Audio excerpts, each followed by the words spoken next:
The AK-74 would soon be put to the test in 1979.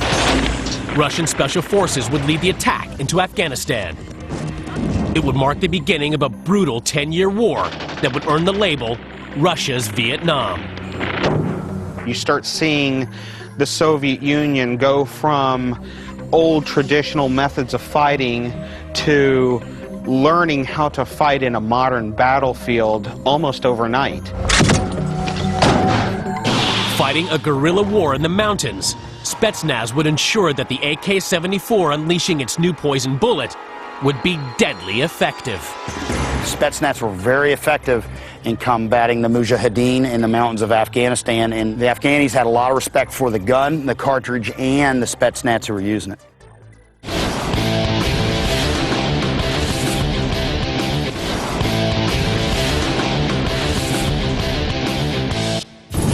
Since 1947, Kalashnikov's AK-47 design has developed and become even more deadly. 60 years on, and Spetsnaz rock and roll with the version of the AK that can literally bring the house down. This one is one of the latest versions of AK-74. It's AK-74M collapsible stock. This is the ultimate AK. So this one is equipped with a red dot sight. There's 2 steel magazines with magazine couplers to deploy the second magazine much quicker. And this weapon has extra killer bite, courtesy of an underslung grenade launcher.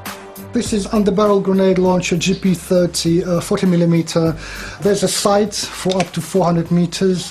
Basically, it's very simple in use. Once the grenade is in, all they have to do is just to press the trigger.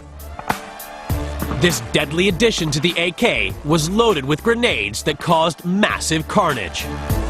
This grenade is even more dangerous than any other one, because this one is so-called jumping grenade. We call it the bouncer because it does bounce and it explodes up in the air at about 100 to 150 centimeters up in the air, so just about your chest level, that's where it explodes. Are the underslung grenades as good as it gets? Don't bet on it. When Spetsnaz need to up the firepower, blasting down doors, or simply blasting away the enemy, they use a weapon system that is the deadly offspring of the AK-47 and a 12-gauge combat shotgun. Take cover. It's time to go semi-auto with the Saiga.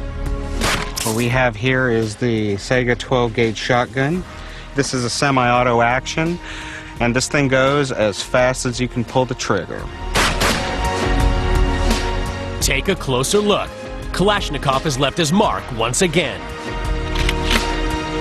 It shoots identically to the AK, loads identically to the AK,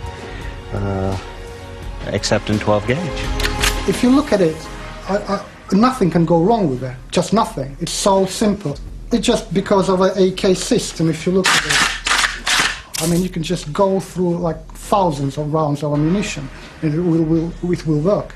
It's a blast to shoot this weapon.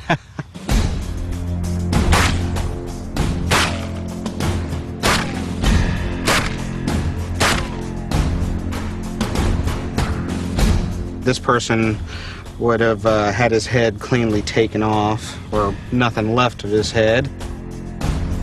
Pretty much this is the deadliness of a shotgun coupled with Russian engineering at its best. The snipers of Spetsnaz are experts at dealing out death at a distance. Find some cover, lower your heart rate, and gently squeeze that trigger as weaponology hunts the headshot with Spetsnaz's shooters. The Russians have not simply been good at sniping, but they've designed some really first-rate sniper rifles used by people like Spetsnaz. Their legacy of long-range covert kills goes back more than 60 years and features some of the most famous snipers and rifles in military history.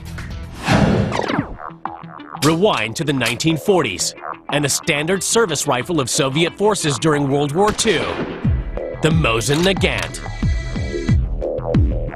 The Mosin Nagant is a very important rifle because it was a rifle that was manufactured in numbers and volumes. 17 million rifles were made during the Second World War. First used by the Russians in 1891, The Mosin Nagant was adapted as a sniper rifle in 1932. It never messed up. It had a very powerful round, so it served the Russians very, very well. In weapons terms, it was a Russian Revolution worth waving the red flags for. During the Battle of Stalingrad, its 7.62 millimeter heavy slug caused carnage. What we're going to do now is load this heavy old slug into this Mosin Nagant rifle and see what kind of impact it has on the pumpkin over there.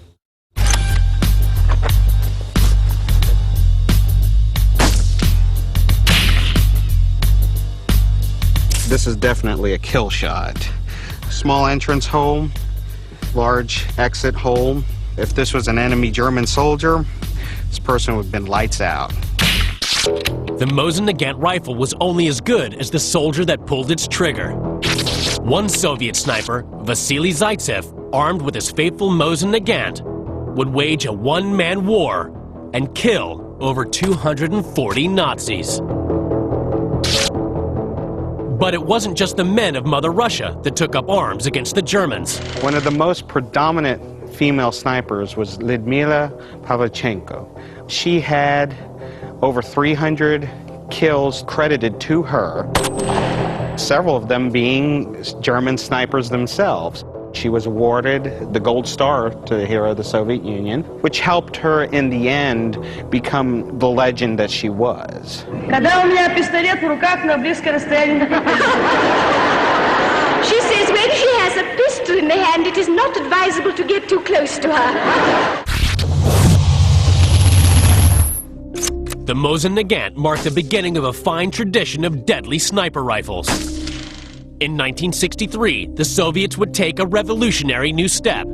They would design the world's first purpose-built sniper rifle, the Dragunov SVD. The Soviets have fielded this weapon for the latter half of the 20th century. It's a mass-produced, highly accurate semi-automatic rifle capable of engaging targets out to 800 or on the outside 1,000 meters. Amazingly, the legendary AK-47 assault rifle has left its mark on the design of this weapon as well. Much of this mass-produced gun's main features borrowed directly from Kalashnikov's designs. The selector switch for safe, semi-automatic only in this particular weapon. It's the same spot as an AK. Magazine releases in the same spot. Charging handle. It essentially loads and operates the same way as an AK.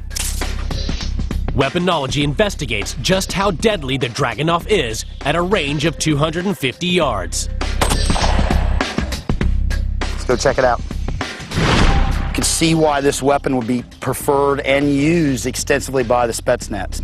Very good weapon. In a lot of ways, you could argue that the Western world has struggled to catch up with what this weapon brings to the table in the designated marksman role. Keep in mind, this is not a hand-built weapon, it's a factory-built weapon that they were able to issue thousands of. Look good, dead center hit, huh?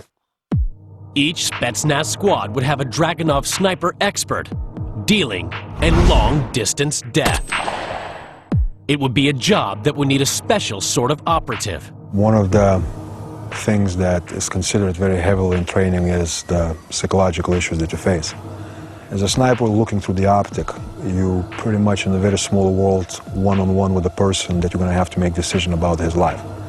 And sometimes the right decision may not be the easiest decision to make. In the late 1980s, Soviet weapons designers would be given the task of developing an even deadlier new sniper rifle. At the time, Spetsnaz were making do, using the AK-74 with silencers for stealthy infiltration. A new sniper's weapon was needed.